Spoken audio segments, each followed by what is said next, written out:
नमस्कार, this is Nitesh Kumar from grammar Mantra. आज का हमारा टॉपिक है लिंकिंग वर्ब। लिंकिंग वर्ब किसे कहते हैं, किस प्रकार एक लिंकिंग वर्ब सब्जेक्ट तथा सब्जेक्टिव कंप्लीमेंट को जोड़ता है, हम इसके बारे में आज समझेंगे। तथा लिंकिंग वर्ब और हेल्पिंग वर्ब में क्या अंतर है, इसे भी हम समझेंगे। तो चलिए शुरू करते हैं।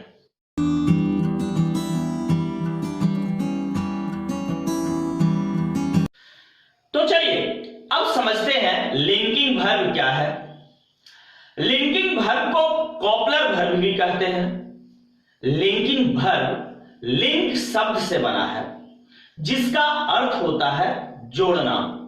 दैट मीन्स वह वर्ब जो सब्जेक्ट को कंप्लीमेंट से जोड़ता है उसे लिंकिंग वर्ब कहते हैं। चलिए इसे डेफिनेशन की सहायता से समझते हैं। Linking verbs are the verbs that link the subject of a sentence to a word or a phrase that gives information about the subject. That means linking verb वह verb है जो सब्जेक्ट को subject के बारे में दिए गए information से जोड़ता है। Information that means complement. Information को कॉम्प्लीमेंट कहा जाता है और चूंकि वह इंफॉर्मेशन सब्जेक्ट के बारे में होता है, चूंकि वह इंफॉर्मेशन सब्जेक्ट के बारे में होता है, इसलिए उस इंफॉर्मेशन को सब्जेक्टिव कॉम्प्लीमेंट कहा जाता है। दैट मीन्स लिंकिंग वर्ब वह वर्ब हुआ जो सब्जेक्ट को सब्जेक्टिव कॉम्प्लीमेंट से जोड़ता है। सब्जेक्टिव कॉम्प्लीमेंट के स्थान पर नाउन या नाउन फ्रेज, प्रोनाउन तथा एडजेक्टिव आते हैं। चलिए लिंकिंग वर्ब के कुछ एग्जांपल को देखते हैं। Am, is, are, was, were, will be, has, have, had, seen, appear, look, shown, smell, taste, feel, become, get, act, grow, ये सभी लिंकिंग वर्ब के कुछ एग्जाम्पल हैं। दैट मीन्स यहां स्पष्ट हो चुका है कि लिंकिंग वर्ब सब्जेक्ट तथा सब्जेक्टिव कॉम्प्लीमेंट को जोड़ने का काम करेगा और यह भी स्पष्ट है कि सब्जेक्टिव कॉम्प्लीमेंट के रूप में या तो नाउन आएंगे, या तो प्रोनाउन आएंगे, या एडजेक्टिव आएंगे। चलिए इसे कुछ सेंटेंस की सहायता से समझने का प्रयास करते हैं। पहला सेंटेंस कह रहा है old man has grey hair. Old man के पास ग्रे हेयर है। दैट मीन्स ओल्ड मैन यहां सब्जेक्ट है तथा ग्रे हेयर कॉम्प्लीमेंट है जो कि ओल्ड मैन के बारे में इंफॉर्मेशन दे रहा है कि ओल्ड मैन के पास कैसा हेयर है, तो ग्रे हेयर है। तथा यहां हैज एक लिंकिंग वर्ब है जो ओल्ड मैन तथा ग्रे हेयर को जोड़ने का काम कर रहा है। इस प्रकार हैज लिंकिंग वर्ब कहलाएगा। चलिए दूसरे एग्जांपल की ओर चलते हैं। ही इज ऑनेस्ट, वह ईमानदार है। यहां ही सब्जेक्ट तथा ऑनेस्ट कॉम्प्लीमेंट है। चूंकि वह ईमानदार में है में ऑनेस्ट ही के बारे में आया है, इसलिए ऑनेस्ट सब्जेक्टिव कॉम्प्लीमेंट कहलाएगा। तथा इज एक वर्ब है जो सब्जेक्ट ही तथा ऑनेस्ट जो कि कॉम्प्लीमेंट है, सब्जेक्टिव कॉम्प्लीमेंट है, ये दोनों को जोड़ने का काम कर रहा है, इसलिए इज लिंकिंग वर्ब कहलाएगा। चलिए अगले एग्जांपल को समझते हैं। दिस पेन इज योर्स, यह कलम तुम्हारी है। इसमें दिस पेन सब्जेक्ट तथा योर्स कॉम्प्लीमेंट है। योर्स दिस पेन के बारे में जानकारी दे रहा है, इसलिए योर्स को सब्जेक्टिव कॉम्प्लीमेंट कहेंगे। यहां इज एक वर्ब है जो सब्जेक्ट दिस पे तथा कॉम्प्लीमेंट योर्स को जोड़ने का काम कर रहा है, इसलिए इज एक लिंकिंग वर्ब होगा। पहले वाक्य में, पहले सेंटेंस में हम देखते हैं old man has grey hair, जिसमें ग्रे हेयर एक नाउन फ्रेज है जो कि कॉम्प्लीमेंट के रूप में आया है। दूसरे सेंटेंस में देखते हैं ही इज ऑनेस्ट, वह ईमानदार है, जिसमें ऑनेस्ट एक एडजेक्टिव है। ऑनेस्ट एक एडजेक्टिव है जो कि कॉम्प्लीमेंट के रूप में आया है। हम तीसरे सेंटेंस में पाते हैं दिस पेन इज योर्स, में योर्स एक कॉम्प्लीमेंट है जो कि प्रोनाउन के रूप में आया है। इस प्रकार हम पाते हैं कि सब्जेक्टिव कॉम्प्लीमेंट के रूप में नाउन, प्रोनाउन, एडजेक्टिव या नाउन फ्रेज भी आते हैं। तो चलिए अब यहां लिंकिंग वर्ब से संबंधित कुछ पॉइंट्स दिए गए हैं। पहला पॉइंट कहता है linking verbs do not show action, it describes the state of being. That means linking verb कभी भी एक्शन शो नहीं करेगा, यह हमेशा अवस्था को शो करेगा, इसलिए हमेशा स्टैटिक वर्ब लिंकिंग वर्ब होता है। चलिए इस एग्जांपल से समझते हैं। आई एम अ टीचर, यहां आई सब्जेक्ट है, अ टीचर कॉम्प्लीमेंट है, जिसे जोड़ने का काम एम जो कि एक वर्ब है कर रहा है। तो यहां एम एक लिंकिंग वर्ब होगा जो कि सब्जेक्ट आई तथा कॉम्प्लीमेंट अ टीचर को जोड़ रहा है, तथा आई एम अ टीचर, मैं एक टीचर हूं, यह अवस्था को दर्शा रहा है, यह स्टेट को दर्शा रहा है कि मैं क्या हूं, एक टीचर हूं। इस प्रकार से यहां पर स्पष्ट हो जाता है कि लिंकिंग वर्ब स्टेट को दर्शाता है, यह कभी भी एक्शन को नहीं दर्शाता है। चलिए इसे एक और एग्जांपल से समझने का प्रयास करते हैं। वाटर इज हॉट, जहां वाटर सब्जेक्ट है तथा हॉट कॉम्प्लीमेंट है, और इस सब्जेक्ट तथा इस कॉम्प्लीमेंट को जोड़ने का काम इज कर रहा है, जो कि एक वर्ब है, जो कि यहां एक लिंकिंग वर्ब कहलाएगा, क्योंकि यह सब्जेक्ट तथा कॉम्प्लीमेंट को जोड़ने का काम कर रहा है। इस प्रकार यह स्पष्ट हो जाता है कि लिंकिंग वर्ब हमेशा अवस्था को, स्टेट को दर्शाते हैं, यह कभी एक्शन को नहीं दर्शाता है।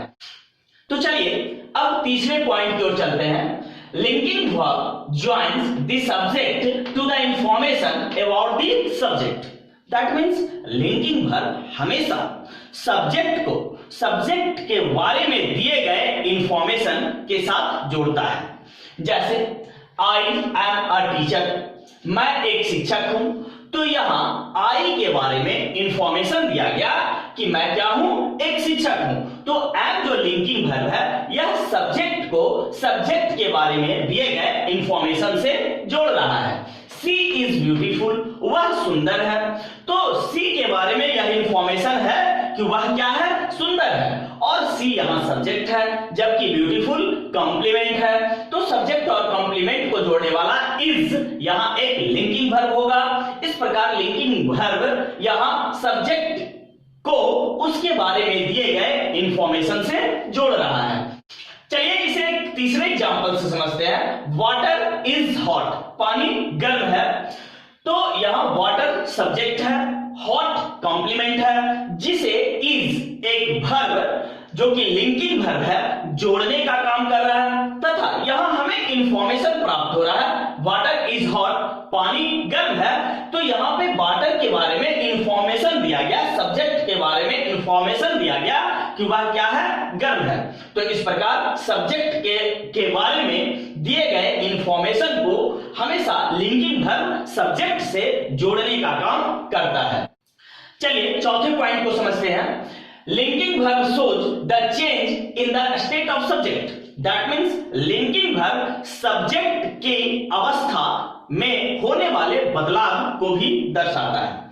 चलिए इसे एग्जांपल से समझते हैं किस प्रकार लिंकिंग वर्ब सब्जेक्ट में हो रही अवस्था बदलाव को दर्शाता है। जैसे water is being hot, that means पानी गर्म होने वाली है, दैट मीन्स पानी गर्म होने की प्रक्रिया में है। पहले पानी ठंडा था, अब वह गर्म होने की प्रक्रिया में है। दैट मीन्स यहां क्या हो रहा है, सब्जेक्ट जो कि वाटर है उसका अवस्था परिवर्तन हो रहा है। तो यहां बीइंग एक लिंकिंग वर्ब होगा जो स्टेट चेंजिंग को दर्शा रहा है।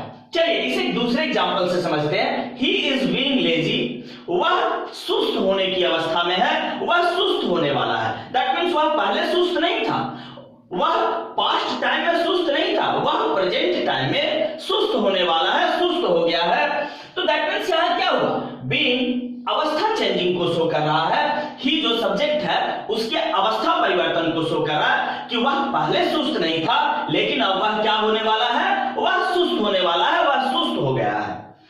चलिए अब पांचवें पॉइंट की ओर चलते हैं। पांचवा पॉइंट कहता है linking verb joins the subject to the complement that is in the form of noun, pronoun और एडजेक्टिव। लिंकिंग वर्ब सब्जेक्ट को कॉम्प्लीमेंट से जोड़ता है, जहां कॉम्प्लीमेंट या तो नाउन के रूप में होते हैं या प्रोनाउन के रूप में होते हैं या एडजेक्टिव के रूप में होते हैं।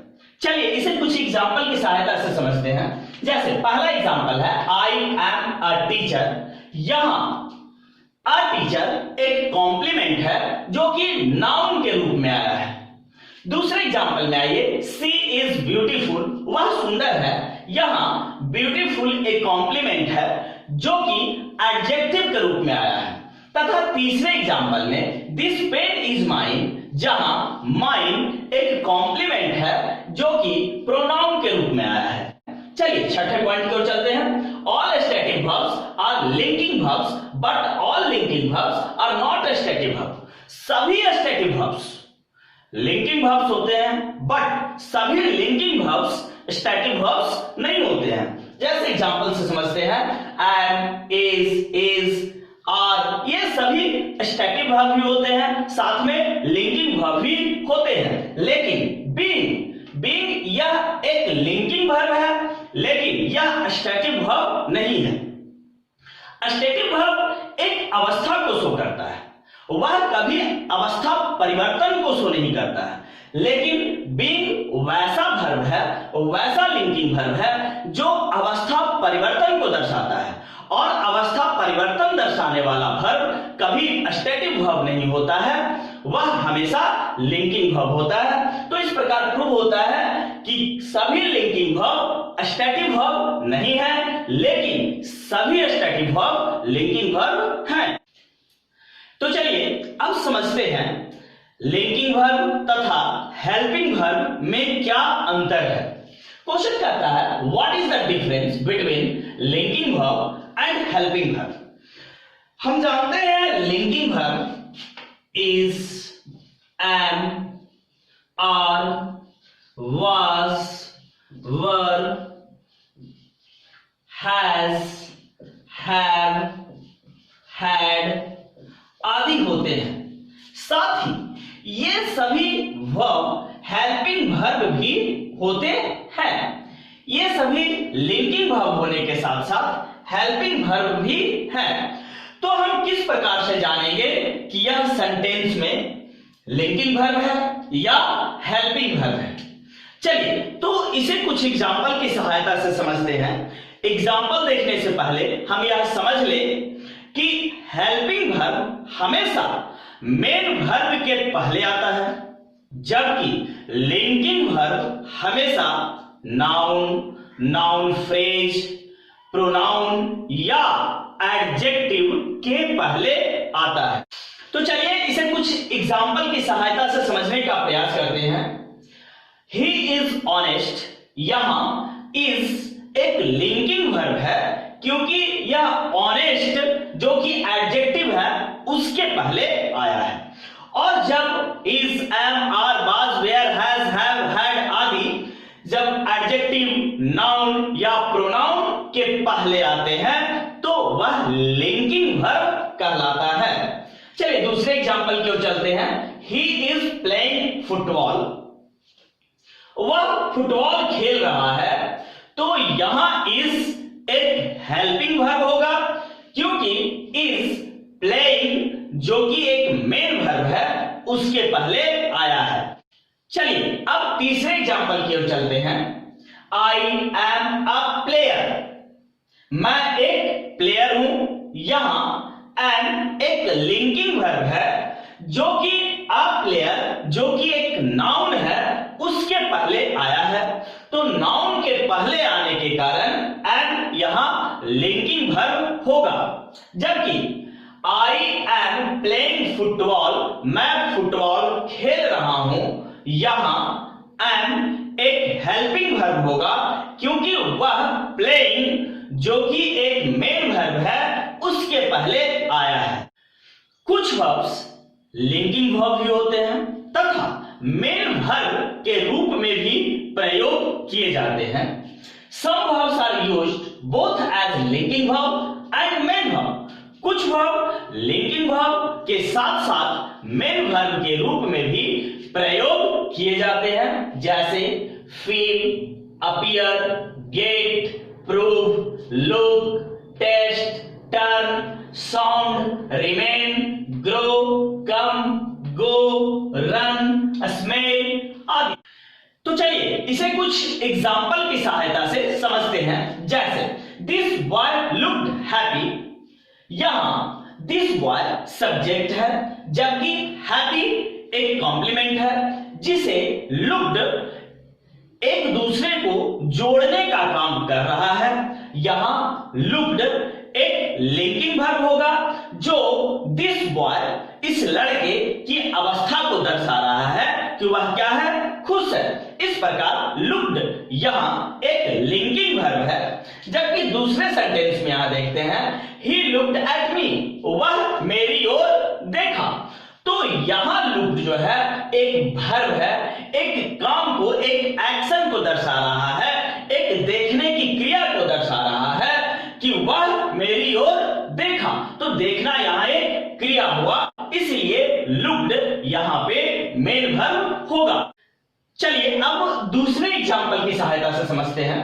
द फूड टेस्ट्स डिलीशियस, खाना स्वादिष्ट है। तो यहां द फूड एक सब्जेक्ट है तथा डिलीशियस एक कॉम्प्लीमेंट है जिसे टेस्ट जोड़ने का काम कर रहा है। इस प्रकार टेस्ट लिंकिंग वर्ब है और यहां टेस्ट फूड की अवस्था को बतला रहा है कि फूड क्या है, तो डिलीशियस है। तो यहां टेस्ट एक लिंकिंग वर्ब हुआ। जबकि आई टेस्टेड द फूड, मैंने फूड को चखा। तो यहां चखना एक क्रिया है, टेस्ट करना यहां एक क्रिया है, तो यहां टेस्टेड एक मेन वर्ब होगा। तो इस प्रकार हम देखते हैं कि टेस्ट लिंकिंग वर्ब के रूप में भी प्रयोग किया जाता है तथा टेस्ट मेन वर्ब के रूप में भी प्रयोग किया जाता है। चलिए अब तीसरे एग्जांपल की ओर चलते हैं। आई ग्रीव वीक तथा he grow rice in his field. यहां ग्रीव अवस्था को दर्शा रहा है कि मैं कमजोर हो गया। यहां आई सब्जेक्ट तथा वीक कॉम्प्लीमेंट है जिसे जोड़ने का काम ग्रीव कर रहा है। इस प्रकार ग्रीव लिंकिंग वर्ब होगा। जबकि he grow rice in his field में ग्रो एक मेन वर्ब है। यहां चावल ग्रो करने की, चावल को फील्ड में उपजाने की क्रिया हो रही है। तो जहां क्रिया मेन क्रिया होता है, जहां एक्शन हो, वह मेन वर्ब होता है। तो इस प्रकार हम पाते हैं कि कुछ वर्ब यहां लिंकिंग वर्ब के रूप में भी प्रयोग होते हैं, साथ ही वह मेन वर्ब के रूप में भी प्रयोग होते हैं। आपको हमेशा ध्यान रखना है कि सिम तथा बिकम ऐसे वर्ब हैं जो हमेशा लिंकिंग वर्ब के रूप में प्रयोग किए जाते हैं। यदि आपको यह वीडियो पसंद आए तो लाइक कीजिए, सब्सक्राइब कीजिए तथा शेयर करना ना भूलें। Thank you.